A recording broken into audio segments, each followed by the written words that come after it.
Welcome to my new video. आज का हमारा टॉपिक है 11वीं अध्याय 4 वे आंखें। प्रश्न नंबर 1, वे आंखें कविता में कवि को अंधकार की गुफा के समान क्यों कहा गया है? उत्तर है वे कविता में किसान की आंखों का वर्णन करते हुए कवि किसान के आर्थिक, सामाजिक एवं पारिवारिक कष्टों के बिंब उसकी आंखों में देख रहा है। उसकी गरीबी, निराशा और सूनापन अंधकार के रूप में वर्णित है। इस अंधेरे से कवि स्वयं भयभीत है। अगला क्वेश्चन है, किसान के खेत, पुत्र और घर द्वार के साथ क्या हुआ? इसका उत्तर है, किसान के खेतों से उसे बेदखल कर दिया गया। किसान के पुत्र को जमींदार के कारिंदों ने लाठियों से पीट पीट कर मार डाला। उधार चुकाने के लिए महाजन ने किसान का घर द्वार सब बिकवा दिया। ब्याज की एक एक कौड़ी चुकाने में उसके बैलों की जोड़ी कुर्क कर ली गई। नेक्स्ट क्वेश्चन है, किसान की आंखों में कौन सी खेती नाचती रही है?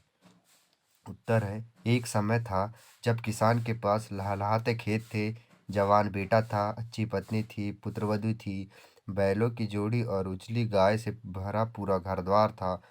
इस सुख और वैभव के संसार में से अब उसके पास कुछ भी शेष नहीं है। यही उसके सुख की खेती थी, जो अब उसकी आंखों में स्मृति बनकर नाचती रहती है। अगला क्वेश्चन है, स्वाधीन भारत में किसानों की क्या स्थिति है?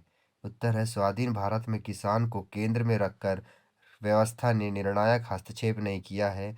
आज भी किसान विपन्नता और असुविधाओं से के दुष्चक्र में फंसा हुआ है। यह बड़ा दुखद सत्य है कि अनेक पंचवर्षीय योजनाओं में किसान और कृषि के लिए धनराशि और नियम बने जरूर, पर उनका आंशिक लाभ भी किसान को नहीं मिल सका है। कवि ने किसान के द्वारा रोदन को नीरव क्यों कहा है? ये अगला प्रश्न है। उत्तर आएगा इसका, कवि का मानना है कि किसान की स्थिति दयनीय है। उसकी आंखों के अंदर दुख समाया हुआ है। उसकी आंखों में उसी दुख की छाया के रूप में रोने का भाव अनुभव किया जा सकता है। वह चीख चीख कर रो नहीं रहा है। उस पर जो भी अत्याचार हुए हैं वे सभी उसकी आंखों में झलक पड़ते हैं। अतः ना रोते हुए भी उसके नीरव रोदन को कोई भी सुन सकता है। अगला क्वेश्चन है, वे आंखें कविता में सामाजिक व्यवस्था के किन दोषों को उद्घाटित किया गया है? उत्तर आएगा, कविता यह बताती है कि खेतों का अधिकारी किसान खेत में मजदूरी करते हुए दुखों को भोग रहा है। आज भी सामंतवाद की जड़ें हमारे गांवों में जमी हुई हैं। किसान इतना बेबस है कि उसके पुत्र को जमींदार के करिंदे लाठियों से पीट पीट कर मार डालते हैं। पुत्र की बहू को कोतवाल बुलवाता है तो विवश होकर वह आत्महत्या कर लेती है। समाज में स्त्री की दुर्दशा का चित्रण है। जब कभी किसान के पतोहू को पति घातिन कहता है, पैर की जूती कहता है, यहाँ हमारी सामाजिक व्यवस्था की कलई खोलने में कभी पूर्णतः सफल सिद्ध हुआ है।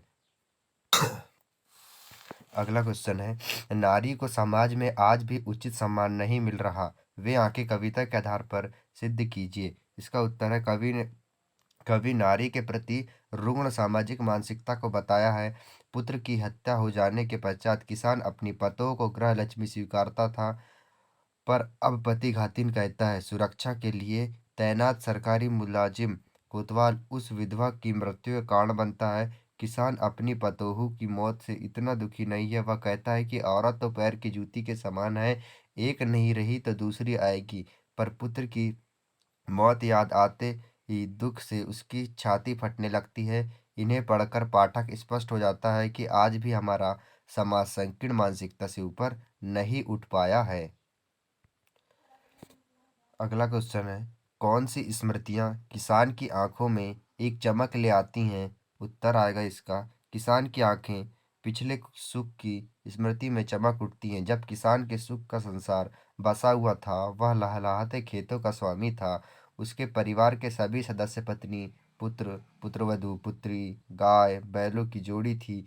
इन सब की यादें क्षण भर के लिए ही सही किसान की आंखों में चमक ले आती हैं। अगला क्वेश्चन है, वे आंखें कविता में पैर की जूती किसे कहा गया है? इसका क्या अर्थ है? उत्तर आएगा, पैर की जूती जोरू स्त्री पत्नी के लिए कहा गया है। इसका अर्थ है कि समाज की नज़रों में स्त्री तुच्छ सी वस्तु है। यदि एक मर भी गई तो दूसरी आ जाएगी।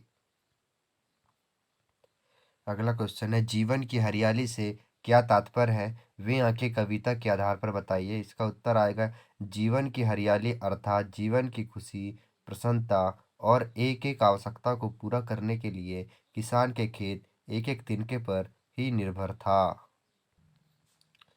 Thank you for watch this video. अगले लेक्चर जल्द आएंगे। पिछले लेक्चर को लाइक शेयर कर दीजिए।